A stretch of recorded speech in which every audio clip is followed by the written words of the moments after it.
Selamat pagi anak-anak kelas 4 yang hebat. Kembali belajar bersama Pak Guru. Pada hari ini anak-anak akan belajar tema 2, subtema 2, pembelajaran 3. Tapi sebelumnya, Assalamualaikum warahmatullahi wabarakatuh.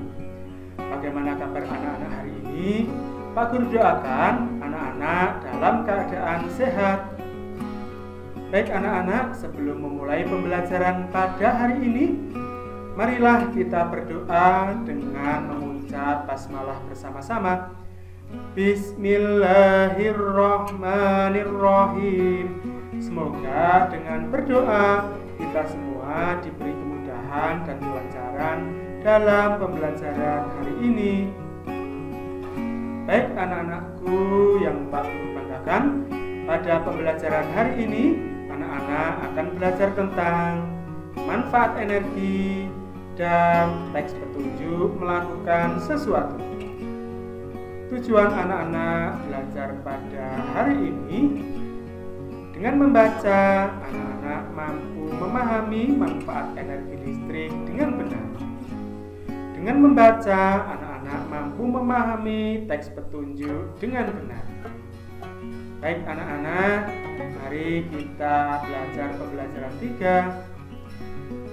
Di rumah kita banyak menggunakan energi listrik. Bagaimana penggunaannya yang aman? Di sekitar rumah banyak sumber energi listrik yang dimanfaatkan oleh kita. Namun, kita harus hati-hati dengan sumber listrik tersebut karena berbahaya. Amati gambar berikut. Silakan anak-anak mengamati apa yang ada di dalam gambar. Mari kita cermati bersama. Nah, sebaiknya tidak bermain layang-layang di dekat jaringan listrik, tidak memanjat tiang listrik, tidak boleh menggunting kabel yang beraliran listrik, dan tidak boleh membawa alat elektronik dekat dengan air. Karena semua kegiatan tersebut sangat berbahaya, dapat mengakibatkan tersetrum. Ingat anak-anak, bahwa listrik jika terkena air itu sangat berbahaya. Tahukah anak-anak bahwa tubuh mengandung banyak air? Karena itu, tubuhmu sangat mudah terkena aliran listrik. Mereka yang bekerja di tempat yang mengandung banyak sumber listrik membutuhkan pakaian khusus. Kamu harus berhati-hati terhadap kabel listrik yang ada di sekitarmu. Saat kamu bermain layangan, bermainlah di tempat yang tidak ada gardu listriknya. Benang layangan yang basah sangat berbahaya apabila tersangkut di gardu listrik. Suatu saat mungkin kamu membutuhkan peralatan yang menggunakan listrik. Sebaiknya kamu meminta bantuan orang dewasa di sekitarmu. Jauhilah barang-barang elektronik dari air. Tahukah kamu, petir juga mengandung listrik? Segeralah masuk ke dalam ruangan apabila petir mulai terdengar. Lalu, bagaimana petunjuk cara menghindari bahaya listrik? Mari kita pelajari petunjuk cara menghindari bahaya listrik. Yang pertama, kabel yang terpasang dalam rumah atau gedung tertutup rapat dan jangan ada yang mengelupas. Di antaranya, sambungan kabel harus benar-benar tertutup. Selain itu, juga berfungsi untuk melindungi dari sengatan listrik. Yang kedua, gunakan pakaian khusus. apabila berada di ruangan yang terdapat banyak sumber listrik. Kemudian yang ketiga, jangan bermain layang-layang di dekat jaringan listrik, karena jika benang layangan mengenai kabel listrik dapat terkena aliran listrik. Kemudian yang keempat, apabila menggunakan peralatan listrik, mintalah bantuan orang dewasa bagaimana cara menggunakan peralatan dengan benar. Nomor 5, jauhkanlah barang-barang elektronik dari air, karena peralatan listrik dalam keadaan menyala dapat mengalirkan listrik sehingga sangat berbahaya. Kemudian yang keenam, jika saat hujan terjadi petir, segeralah mencari tempat yang aman agar terhindar sambaran petir. Kemudian yang ketujuh, berhati-hati dan selalu memberikan pengarahan kepada yang tidak mengerti kelistrikan agar selalu waspada ketika di dekat jaringan listrik.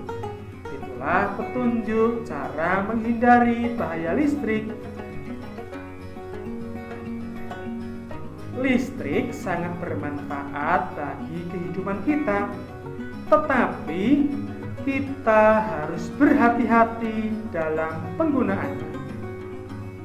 Manfaat listrik dalam kehidupan sehari-hari.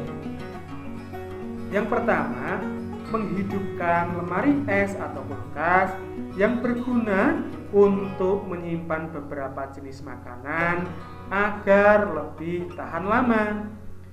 Yang kedua, menghidupkan blender yang digunakan untuk menghaluskan bahan makanan yang bersifat keras dan membuat jus. Nomor 3, menghidupkan komputer yang dapat mempermudah pekerjaan kita. Yang keempat, menghidupkan lampu untuk penerangan. Yang kelima, menghidupkan penanak nasi yang digunakan untuk menghangatkan nasi atau mengukus nasi. Yang keenam, menghidupkan setrika untuk menghaluskan pakaian. Yang ketujuh, dan menghidupkan alat elektronik lainnya yang sangat membantu mempermudah pekerjaan kita. Itulah manfaat listrik dalam kehidupan sehari-hari. Baik anak-anak, kita lanjutkan pembelajaran kita. Tema 2, subtema 2, pembelajaran 4. Pada pembelajaran 4 ini, anak-anak akan belajar tentang teks petunjuk dalam bentuk poster tentang hemat energi dan hak dan kewajiban warga terhadap energi. Tujuan anak-anak belajar pada pembelajaran ini dengan membaca dan mempraktikkan, anak-anak mampu memahami teks petunjuk dalam bentuk poster tentang hemat energi dengan benar. Dengan membaca, anak-anak mampu memahami hak dan kewajiban warga terhadap energi dengan benar. Baik anak-anak, mengapa kita harus menghemat energi? Apa saja yang bisa kita lakukan untuk menghemat energi? Banyak hal-hal sederhana yang bisa kita lakukan dalam kehidupan sehari-hari untuk menghemat energi, seperti hemat air, hemat listrik, hemat kertas, hemat bahan bakar. Hemat energi artinya menggunakan energi sesuai kebutuhan, sehingga tidak ada energi yang terbuang sia-sia. Jika energi yang kita gunakan lebih sedikit, maka akan menghemat biaya yang kita keluarkan dan menjadikan bumi kita lebih ramah lingkungan. Hemat energi adalah kewajiban kita semua. Baik anak-anak, bagaimana perilaku hemat energi? Tindakan penghematan energi merupakan salah satu bentuk ketaatan terhadap undang-undang. Program penghematan energi energi membutuhkan kesadaran dari masyarakat, termasuk kita. Bagaimana cara menghemat energi? Baik, kita pelajari bersama. Yang pertama, menggunakan lampu yang hemat energi. Yang kedua, membiasakan menggunakan listrik saat diperlukan. Kemudian nomor 3, mematikan alat elektronik jika tidak digunakan. Yang keempat, jika memungkinkan untuk mengeringkan pakaian secara alami di bawah sinar matahari. Berikutnya yang kelima, menggunakan alat rumah tangga yang bersifat hemat energi dan ramah lingkungan. Yang keenam, menghemat penggunaan air. Yang ketujuh, mengefisienkan penggunaan energi di tempat umum. Yang berikutnya, mendesain rumah atau gedung hemat energi. Yang kesembilan, menggunakan fasilitas kendaraan umum secara efektif agar hemat bahan bakar. Berikutnya, mensosialisasikan kegiatan yang bersifat hemat energi. Kemudian yang terakhir, mengembangkan dan menggunakan energi alternatif, misalnya air, matahari, udara, dan masih banyak lagi. Itulah cara menghemat energi. Baik anak-anak, tujuan menghemat energi yang pertama agar generasi yang akan datang dapat memakai energi yang masih tersedia. Makanya kita harus menghemat agar tidak habis. Yang kedua, mengurangi dampak dari global warming atau pemanasan global. Yang ketiga, mengurangi perubahan iklim.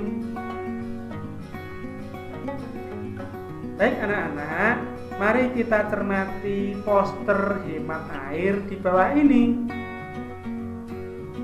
Judulnya hemat air. Apa saja isinya? Mari kita pelajari. Isinya ada manfaat air secara optimal. Pastikan keran sudah tertutup setelah digunakan. Gambarnya bisa seperti ini. Kemudian lebih hemat air. Gunakan mesin cuci saat pakaian kotor telah cukup banyak. Kemudian jika cucian banyak, pakai saja 3 ember. Ember pertama untuk merendam dan menyabun. Yang kedua untuk membersihkan.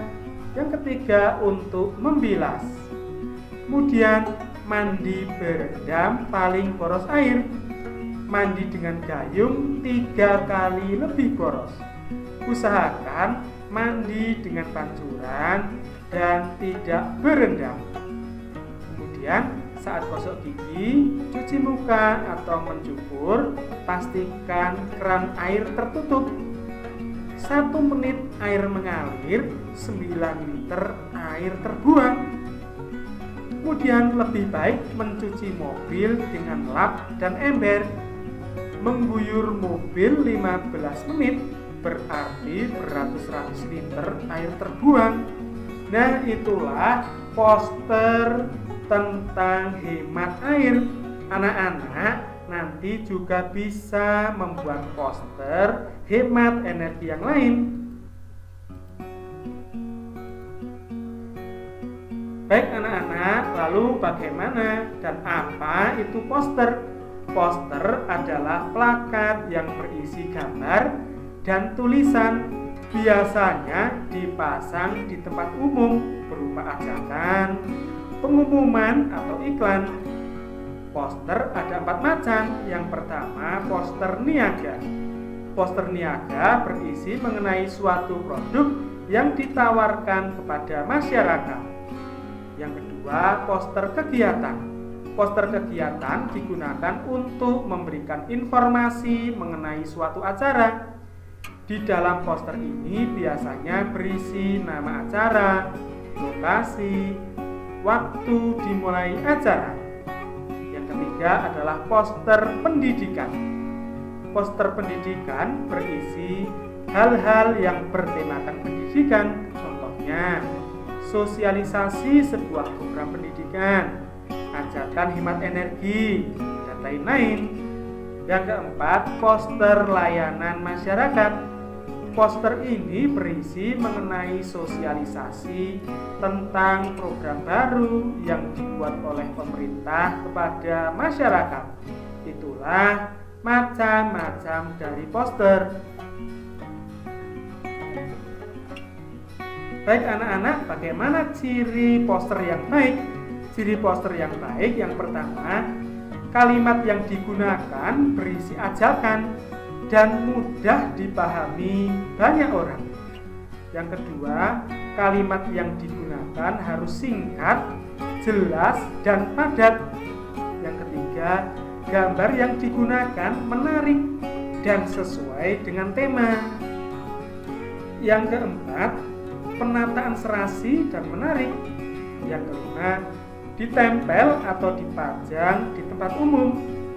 Yang keenam, bahan untuk membuat poster harus berkualitas baik agar tidak mudah rusak.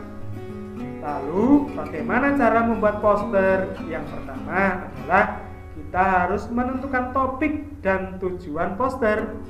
Kemudian, buatlah kalimat pendek yang berisi ajakan. Yang ketiga, sesuaikan tulisan dan warna. Kemudian tambahkan gambar yang sesuai. Itulah ciri-ciri poster yang baik dan cara membuat poster.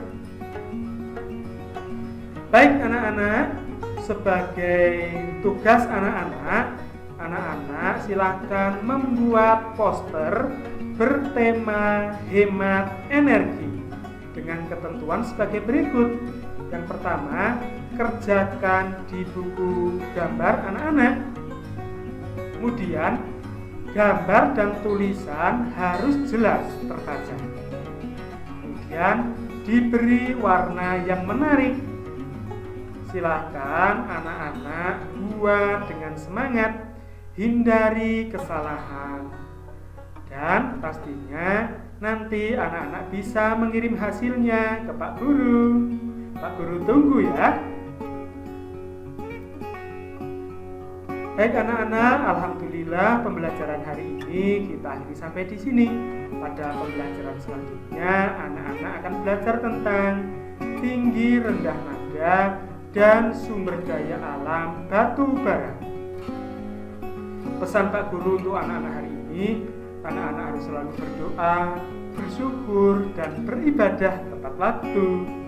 Anak-anak juga harus saling membantu terhadap sesama. Anak-anak juga harus membiasakan membina sikap persatuan dan kesatuan. Anak-anak juga harus saling menghargai dan menghormati terhadap orang lain dimanapun anak-anak berada. Dan tak lupa anak-anak harus selalu mematuhi protokol kesehatan. Baik anak-anak, kita akhiri pembelajaran pada hari ini dengan berdoa. Mari kita ucapkan hamdalah bersama-sama. Alhamdulillahirabbil alamin. Kita akhiri pembelajaran pada hari ini. Semoga apa yang telah disampaikan Pak Guru dapat bermanfaat. Terima kasih. Assalamualaikum warahmatullahi wabarakatuh.